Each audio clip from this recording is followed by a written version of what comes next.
عادت کرنے والے کے گناہ جھڑے. ویسے تو ہوتا ہے طاقتور دیتا ہے، کمزور کچھ نہیں دیتا، لیکن اسلام میں الٹی ہی چال چلتے ہیں دیوان گانے عشق، آنکھیں بند کر لیتے ہیں دیدار کے لیے. بخاری شریف میں پورا باب ہے الاستعانۃ بالضعفاء، ضعیفوں سے مدد لینا. حالانکہ مدد تو طاقتوروں سے لی جاتی ہے، ضعیف تو خود ضعیف ہے، لیکن یہاں ضعیفوں سے مدد کا مطلب کیا ہے؟ امام بخاری نے حدیث لکھی کہ اللہ کے دربار میں ایک متقی انسان کا مرتبہ ہے، خواہ وہ صحت کے لحاظ سے طاقتور ہے یا کمزور ہے، جب وہ معاشرے میں موجود ہوتا ہے رب اس کی وجہ سے اوروں کی مشکلیں بھی آسان کر دیتا ہے. اس پر امام بخاری رحمۃ اللہ علیہ نے حدیث لکھی کہ رسول پاک صلی اللہ علیہ وسلم نے فرمایا ایک زمانہ آئے گا کفار کی فوجیں جب مسلم امہ کی فوجوں کے آمنے سامنے کھڑی ہوں گی اور لڑائی شروع ہونے والی ہوگی تو امت مسلمہ میں یہ اعلان ہوگا حل فیکم من صاحب رسول اللہ صلی اللہ علیہ وسلم، کیا پوری فوج میں کوئی ایک بندہ ایسا ہے جس کو یہ شرف حاصل ہو کہ وہ اللہ کے نبی علیہ السلام کا صحابی ہے؟ سرکار فرماتے ہیں صرف ایک نکلے گا، فَيُفْتَحُ لَهُمْ، اس ایک کی وجہ سے رب سارے لشکر کو فتح دے دے گا. پھر زمانہ آئے گا پوچھا جائے گا حل فیکم من صاحب اصحاب رسول اللہ صلی اللہ علیہ وسلم، یعنی زمانہ اتنا گزر چکا ہے کہ اب یہ تصور نہیں کیا جا سکتا کہ کوئی صحابی ہو. تو کہا جائے گا، امیر لشکر کہے گا کہ کوئی صحابی کا صحابی یعنی تابعی ہے؟ تو کہا جائے گا نام. سرکار فرماتے ہیں فَيُفْتَحُ لَهُمْ، اس کی برکت سے رب پھر فتح عطا فرما دے گا. پھر زمانہ ایک آئے گا جب لشکر آمنے سامنے ہوں گے تو کہا جائے گا اب تو صحابی کا زمانہ بھی نہیں، تابعی کا زمانہ بھی نہیں. کوئی ایسا ہے جس نے حالت ایمان میں تابعی کی زیارت کی تھی؟ یہ ساری خبر سرکار دے رہے ہیں، اور بخاری اس ترجمۃ الباب کتاب اس کو ذکر کر رہے ہیں کہ رب ضعیفوں سے کیسے مدد کرواتا ہے. تو وہاں پر کہا گیا کہ کہا جائے گا ایک ہے تابعی کا شاگرد، فَيُفْتَحُ لَهُمْ، اس کی وجہ سے اللہ لشکر اسلام کو فتح عطا فرما دے گا. تو ادھر دوسری طرف بندہ صحت مند تو صحت مند ہے، کسی کے ساتھ تعاون کرے، اسے چارہ کاٹ دے، اسے پانی پلائے، لیکن ایک بندہ بستر مرگ پہ ہے، اٹھ نہیں سکتا، وہ بھی نوازتا ہے. حدیث صحیح میں ہے کہ قیامت کے دن رب ذوالجلال فرمائے گا کسی شخص کو مجھے تو بھوک لگی تھی، پیاس لگی تھی، اور تو نے مجھے پانی نہیں پلایا تھا. تو بندہ کہے گا رب تو تو کھانے پینے سے پاک ہے، میں تجھے کیسے پانی پلاتا؟ رب فرمائے گا میں بیمار ہو گیا تھا، تو نے میری عیادت نہیں کی تھی. بندہ کہے گا رب تو تو بیمار ہونے سے پاک ہے، حی القیوم ہے، تو کیسے کہاں بیمار ہوا کہ میں نے تیری عیادت نہیں کی؟ تو رب ذوالجلال فرمائے گا، یہ یعنی حدیث صحیح میں ہے کہ تیرے محلے میں فلاں بندہ بیمار ہوا تھا، اگر تو اس کی عیادت کو جاتا تو میں تجھے وہاں ملتا، اسے تو پوچھتا تو آج تیرے پاس جواب ہوتا.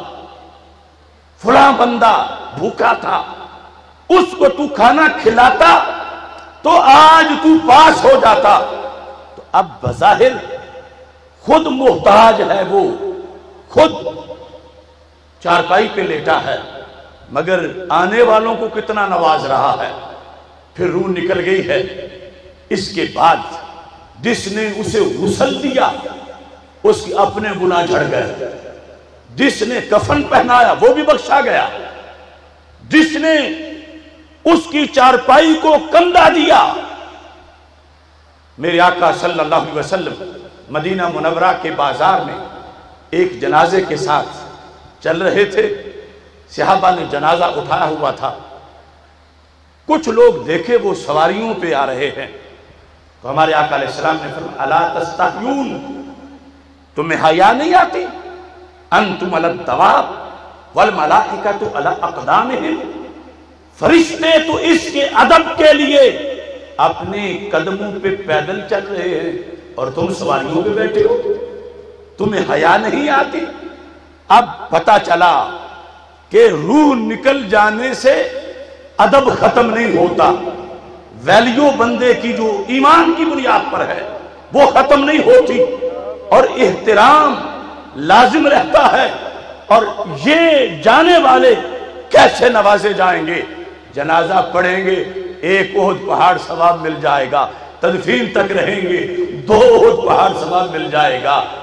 کیا کہنے دین اسلام کے محلے کا ایک غریب فوت ہوا تھا، جاتا جاتا کتنے لوگوں کو احد پہاڑ ثواب کے دے کے دنیا سے رخصت ہو گیا۔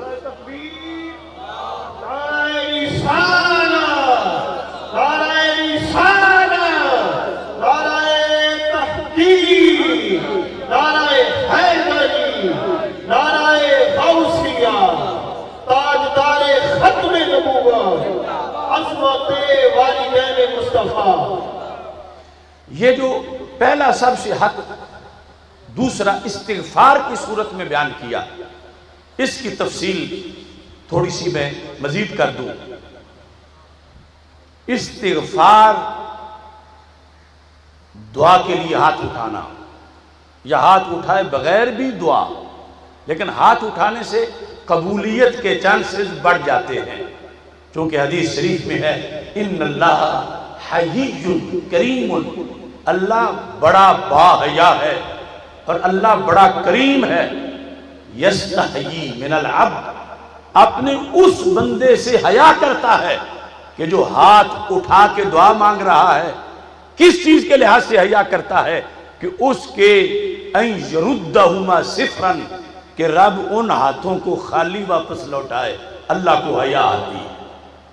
اس بنیاد پر یعنی ہاتھ اٹھا کے مانگنے میں مزید رحمت کے ملنے کے چانسز ہیں، اور دعا تو بندہ علیحدہ مانگے تو پھر بھی دعا ہے، لیکن جب اجتماعی طور پر مانگے، جیسے اب اجتماعی طور پر الحاج منظور صاحب کے لیے دعا کا اہتمام کیا گیا، اس کا سبب کیا ہے؟ صحیح مسلم شریف میں حدیث شریف ہے مجتمع قوم فی بیت من بیوت اللہ یتلون کتاب اللہ ویتدارسونہ بینہم الا نزلت علیہم السکینہ وغشیتہم الرحمہ وحفتہم الملائکہ وذکرہم اللہ فی من عندہ۔ یہ صحیح مسلم میں ہے۔ یہ ہے دلیل کہ یہ کیوں اہتمام کیا گیا، یہ کیوں کیا جاتا ہے، یہ کہاں لکھا ہے؟ صحیح مسلم میں ہمارے آقا علیہ السلام کا فرمان ہے مجتمع قوم فی بیت من بیوت اللہ۔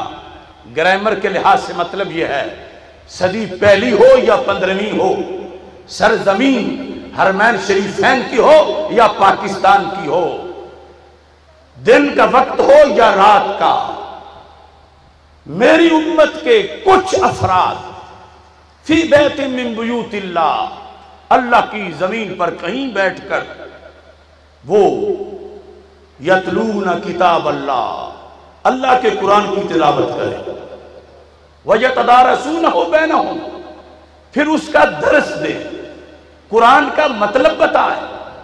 تو اتنا کرنے سے قیامت تک کے لیے اہتمام اللہ کی طرف سے ہوتا رہے گا۔ کس چیز کا؟ میرے آقا صلی اللہ علیہ وسلم فرماتے ہیں 4 اہتمام اللہ اس جگہ کے لیے فرمائے گا جہاں وہ بیٹھے ہیں، کسی صدی میں، کسی زمانے میں، کسی وقت میں۔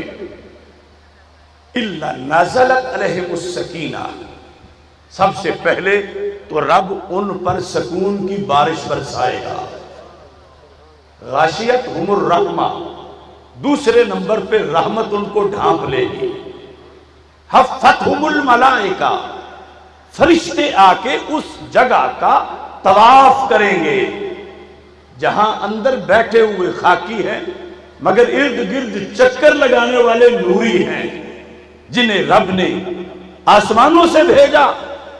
یا 15ویں صدی ہوگی یا 20ویں، سرکار کی طرف سے یہ اہتمام کروایا گیا ہے.